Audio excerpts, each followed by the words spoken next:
Selamat pagi adik-adik semua. Hari ini kita bertemu lagi di sekolah minggu online. Yuk, kalian sudah siap semua? Pastinya. Tetap jaga kesehatan ya, walau kita masih di rumah, kita harus jaga kebersihan juga. Nah, adik-adik ya, kita mau mulai ibadah sekolah minggu. Ya, kita mau berdoa terlebih dahulu. Sekarang sikap berdoanya, kita duduk yang manis, yang benar. Lalu lipat tangannya, tutup mata. Mari kita berdoa. Selamat pagi Tuhan Yesus. Hari ini kami bersama-sama datang untuk kami belajar tentang firman Tuhan. Ajar kami Tuhan untuk senantiasa menjadi anak-anak yang taat kepada Tuhan. Dan biarlah firman-Mu menjadikan teladan di dalam hidup kami. Terima kasih Tuhan. Dalam nama Tuhan Yesus kami berdoa dan mengucap syukur. Haleluya. Amin. Yeay. Nah, adik-adik semuanya sehat ya? Sehat semuanya. Puji Tuhan. Kakak hari ini mau bercerita loh. Bercerita tentang kalau kita diberi pertanyaan, kita harus bisa menjawabnya dengan baik. Nah, judulnya adalah jawaban keren. Jawaban keren itu yang kayak apa gitu ya.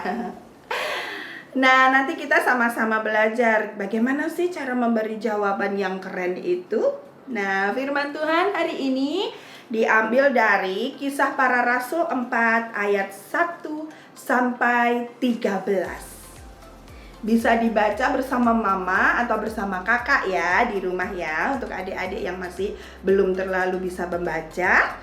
Biar kita bisa sama-sama dalam keluarga membaca firman Tuhan dari Kisah Para Rasul 4 ayat 1 sampai 13. Nah, firman Tuhan hari ini diceritakan tentang dua murid Tuhan Yesus. Ya, namanya siapa ya? Namanya nggak asing loh di telinga kita. Seperti nama Bapak Gembala kita ya. Yang satu namanya Petrus, yang satu lagi namanya Yohanes. Nah, dua murid Tuhan Yesus ini sedang berjalan ke segala tempat untuk apa? Untuk memberitakan, menceritakan tentang kebaikan Tuhan. Nah, di situ Petrus dan Yohanes bercerita tentang semuanya yang berhubungan dengan Tuhan yang baik supaya semua orang menjadi percaya dan berada di jalan Tuhan. Tetapi nggak semua orang itu suka. Nggak semua orang mengiyakan apa yang diberitakan oleh Petrus dan Yohanes ini. Di suatu tempat, ketika Petrus dan Yohanes sedang memberitakan firman Tuhan, sedang mewartakan tentang firman Tuhan dan kebaikan-kebaikan Tuhan, ada orang-orang di daerah situ yang tidak suka. Karena apa? Apa sih yang membuat mereka nggak suka? Apa yang diceritakan oleh Petrus sama Yohanes? Adik-adik pengen tahu? Mereka menceritakan tentang kebangkitan Tuhan Yesus dari kematiannya waktu Tuhan Yesus disalib. Nah, orang-orang di situ mengatakan seperti ini. Itu ajaran yang tidak benar. Itu ajaran yang sesat. Bagaimana orang mati bisa hidup lagi? Itu ajaran gak benar loh. Kamu menyesatkan banyak orang. Orang mati itu secara logika memang tidak bisa hidup lagi ya. Apalagi yang sudah dikuburkan, sudah ditimbun oleh tanah, sudah dipasang apa itu? Batu nisan. Orang mati itu memang secara logika sudah tidak bisa hidup lagi. Tetapi ini si Petrus sama Yohanes justru menceritakan bahwa Tuhan Yesus itu bangkit, hidup lagi dari kematiannya waktu Tuhan disalib, ya. Dan ini oleh orang-orang atau penguasa yang ada di situ dianggap itu cerita yang tidak benar. Nah, lalu mereka, Petrus dan Yohanes, karena dianggap menyesatkan dengan berita yang tidak benar, mereka diperhadapkan ke Mahkamah Agung di situ. Ada petugas-petugas, ada petinggi-petinggi juga di situ. Mereka melihat Petrus dan Yohanes. Kenapa kalian memberitakan berita seperti itu? Orang yang sudah mati itu tidak bisa hidup lagi. Coba sekarang kalian, aku kasih pertanyaan ya. Dijawab gitu katanya. Pertanyaannya seperti ini teman-teman. Seperti ini ya adik-adik. Siapa yang bisa menyembuhkan orang lumpuh itu sehingga orang lumpuh itu bisa berjalan kembali? Nah, Petrus dan Yohanes harus menjawab dengan jawaban yang tepat. Petrus dan Yohanes percaya kepada Tuhan bahwa semua mujizat itu yang datangnya dari Tuhan. Petrus menjawab dengan hikmat yang benar, yaitu seperti ini. Hanya Yesus saja yang bisa menyembuhkan orang lumpuh dan bisa berjalan lagi.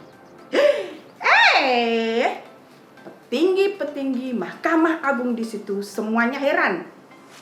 Campur tidak suka. Kenapa ya?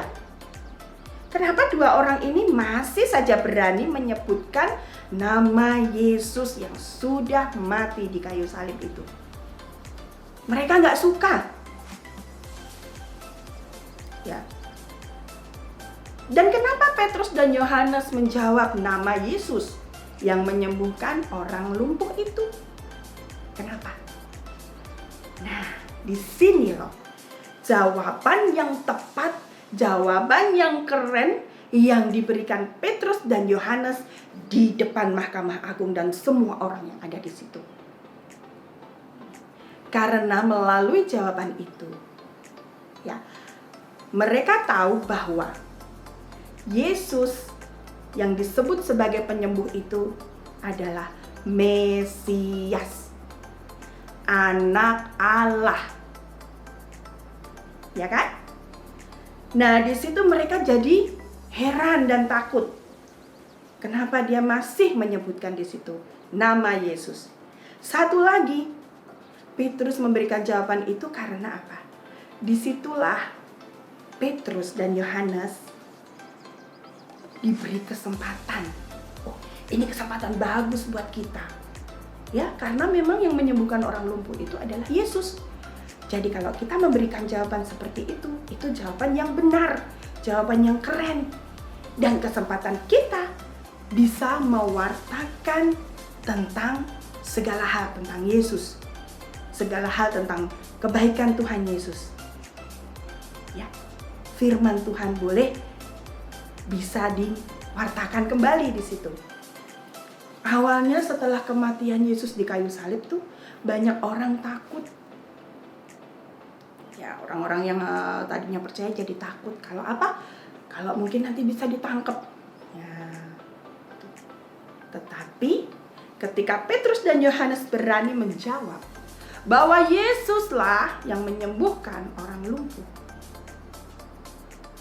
di situ dinyatakan dialah Mesias, Anak Allah.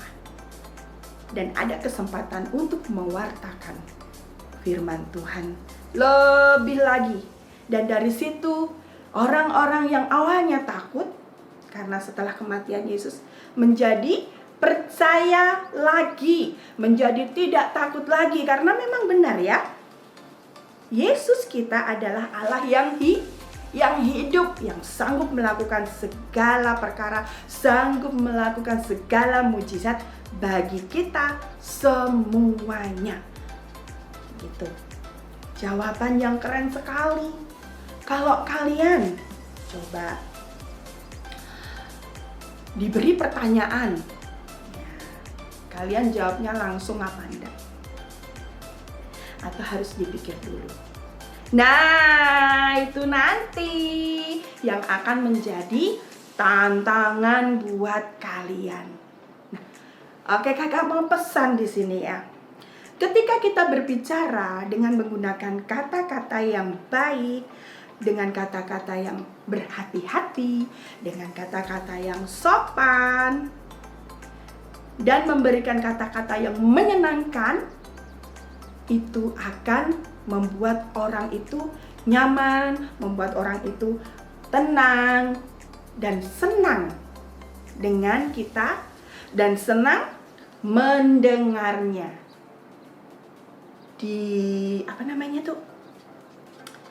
Daripada kita menjawabnya dengan marah-marah. Coba perbedaannya seperti ini. Ketika kita ditanyain, kamu sudah makan? Gitu ditanyain, kamu sudah makan apa belum? Kita jawabnya dengan begini, boh, ngapain tanya-tanya, kepo, gitu. Suka enggak kita mendengarkan seperti itu? Enggak ya? Ih, enggak enak banget itu didengar di telinga, enggak enak gitu. Kecuali kalau kita jawabnya, kamu sudah makan? Ah, sudah, tadi aku makan lauk ayam goreng sama tempe, enak sekali loh. Itu orang yang mendengarkan senang enggak?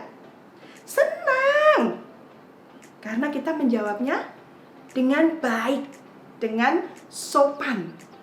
Nah, yuk adik-adik semuanya, kita mau jadi anak yang bisa memilih mana yang harus perkataan yang baik yang harus kita keluarkan. Kita harus bisa memberikan jawaban yang keren, yaitu jawaban baik, jawaban yang sopan.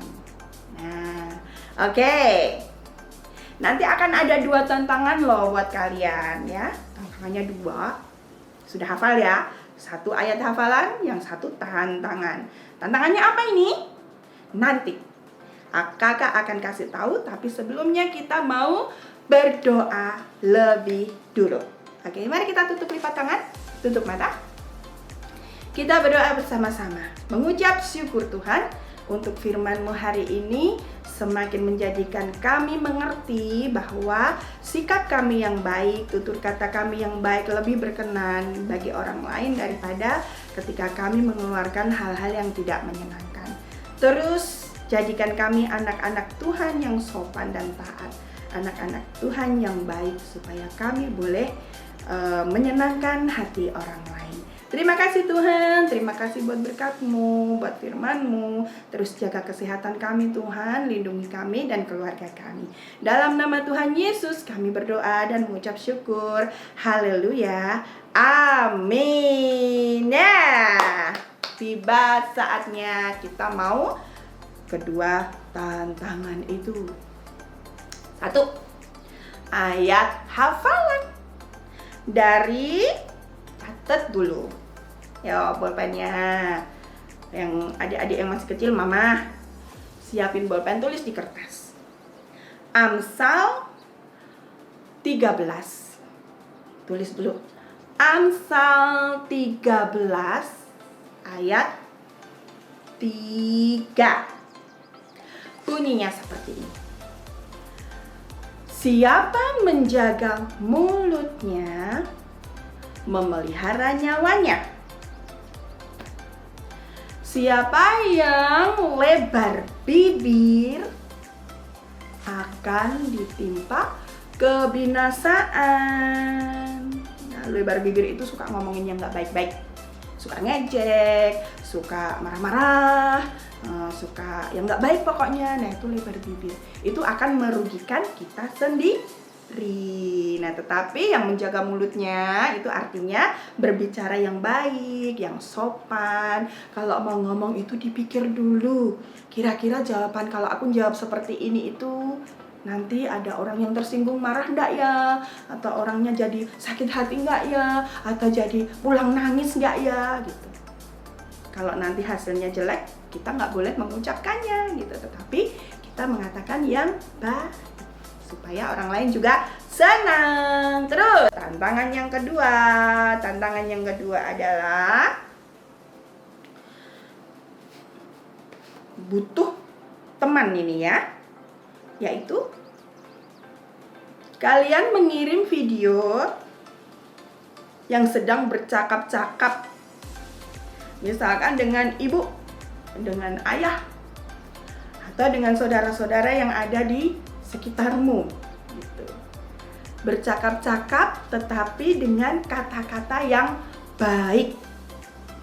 Berarti dalam percakapan itu nggak boleh ada marah-marah. Ya, misalkan kalian merekam atau mama atau kakak atau papa mengajukan satu pertanyaan kepada kalian. Ya. Terus kalian harus bisa menjawab dengan baik dan sopan. Nah, tapi sebelum menjawab, kalian harus pikir dulu ya, supaya jawaban kalian nanti menyenangkan. Oke?